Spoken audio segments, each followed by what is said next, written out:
আমি অতি নগণ্য একজন মানুষ। আমি শুধুমাত্র এই যে দাওয়াত ইসলামীর সাথে সম্পৃক্ততার কারণেই আল্লাহ রাব্বুল আলামিন যে আমাকে এই যে সুযোগটা দিয়েছে, তার জন্য আবারও আমি রব্বুল আলামিনের কাছে আমি শুকরিয়া আদায় করছি, আপনাদের কাছে কৃতজ্ঞতা প্রকাশ করছি। এই যে দারুল মদিনাটা পরিচালিত হচ্ছে, আপনারা জানেন দাওয়াত ইসলামী একটি দ্বীনি রুহানি একটা সংগঠন। এই সংগঠনের সাথে আমি বিগত 18 থেকে 20 বছর, সম্ভবত 18 থেকে 20 বছর হবে আমি সম্পৃক্ত আছি।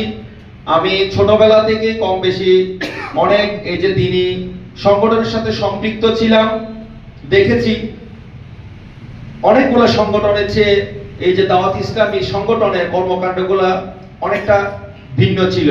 কিরকম ভিন্ন ছিল একটু বলি। সত্যিকার ভাবে আল্লাহ রসুল নির্দেশিত যে সিস্টেমগুলা ওনারা দেখলাম সবচাইতে আপনার সহিভাবে আদায় করার জন্য সবকিছু ওনারা করে থাকে।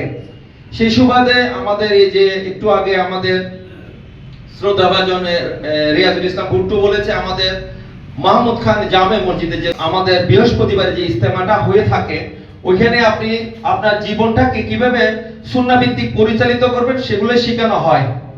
তো সেই সুবাদে অত্র এলাকায় এই যে দাওয়াত ইসলামের যে সুফল, এই সুফলগুলা আমরা পেতে শুরু করেছি।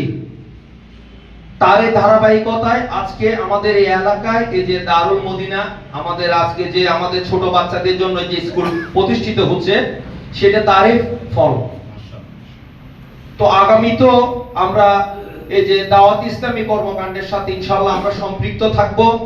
আমার একটি চাওয়া আছে, সেটা হচ্ছে আমি ইনাদের সাথে যখন কথাবার্তা হয় সেটা অনেকবার শেয়ার করেছি, সেটা হচ্ছে আপনার আমরা যারা আল্লাহ রসুলের রওজায় আমাদের হেরেম শরীফে গিয়েছি, ওইখানে যে তেলাওয়াতটা হয়, আমার একটা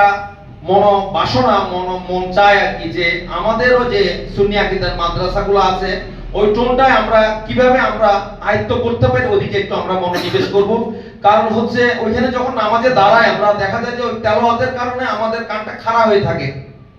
আর আমরা এখানে যারা নামাজ পড়তে দাঁড়ায় দেখা যায় যে আমরা ওই যে নামাজে দাঁড়ানো অবস্থায় আমরা দোকানের ব্যবসা বাণিজ্যের হিসাব কিতাব করি। তো এটা থেকে আমাদের বেরিয়ে আসতে হবে। আমি অনেক একজন অজ্ঞ মানুষ এই ব্যাপারে, তো আমি বেশি কিছু বলবো না, আমার বেয়াদবি হইলে ক্ষমা সুন্দর দৃষ্টিতে দেখবেন। আমি সহজ সরলভাবে বোঝানোর চেষ্টা করছি যে ওই টোনটা কিভাবে আনা যায়। আমাদের কারি যা বা হাফেজ যা যিনারা হয় ওইটা কিভাবে করা যায়, ওই দৃষ্টি ওইটা একটু আপনারা খেয়াল রাখবেন।